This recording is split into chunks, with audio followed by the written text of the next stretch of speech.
Ano silbi mo bilang chairman ng Blue Ribbon Committee kung hindi mo kayang i-handle kahit yung pagtatanong? Paano mo makakatulan ng isang tao? Paano natin makakatulan yung isang tao? Paano natin malalaman na para for the record kung ang isang tao ay pinipigilan mo rin magtanong sa kanya? Sabihan mo na mukhang epal ang Tulfo Brothers. Ako hindi ko kinakampihan ng Tulfo Brothers, but sasabihin mo na isang sa programa mo na epal ang Tulfo Brothers, eh mahirap yun. Magkakabanggaan kayo niyan, mga kababayan ko. Kahit na hinihiring nyo yan, pinapahiya nyo sa taong bayan niyang mga yan, eh tila ba mga kababayan ko, may pinoprotektahan kayo. Mga kababayan, di ba?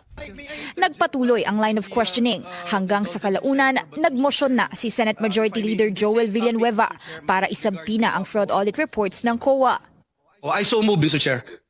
Mr. Chair, Mr. Chair, excuse me. Mr. Chair, because the last time I was here, I was only allowed 2 questions by you. And yet, mga kasamahan ko rito, bilang respeto sa mga kasamahan ko, they were allowed na 1 to sawa. Hindi naman nagpahuli si Marcoleta. Kaya raw nagmadali sa nakaraang Senate probe ay dahil ito yung dahilan niya. Dapat mag-vacate sa plenary agad ang komite by 2:15 p.m. Hindi ano yun, hindi solusyon yun.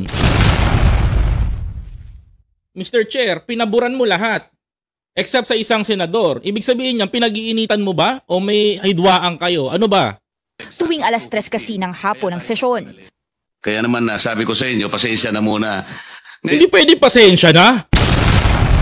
Sa dami ng gustong magtanong, kaya binigyan natin ng tigpa 5 minutes ngayon. Ano silbi mo bilang chairman ng Blue Ribbon Committee kung hindi mo kayang i-handle kahit yung pagtatanong? Paano mo makakatulan ng isang tao? Paano natin makakatulan yung isang tao? Paano natin malalaman na para for the record kung ang isang tao ay pinipigilan mo rin magtanong sa kanya?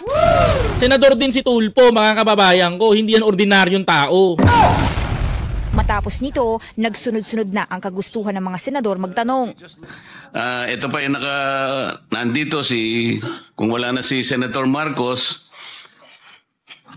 tapos ka na. Mr. Chair. Mr. Chairman, I made the motion, Mr. Chairman. I have a pending motion, Mr. Chair.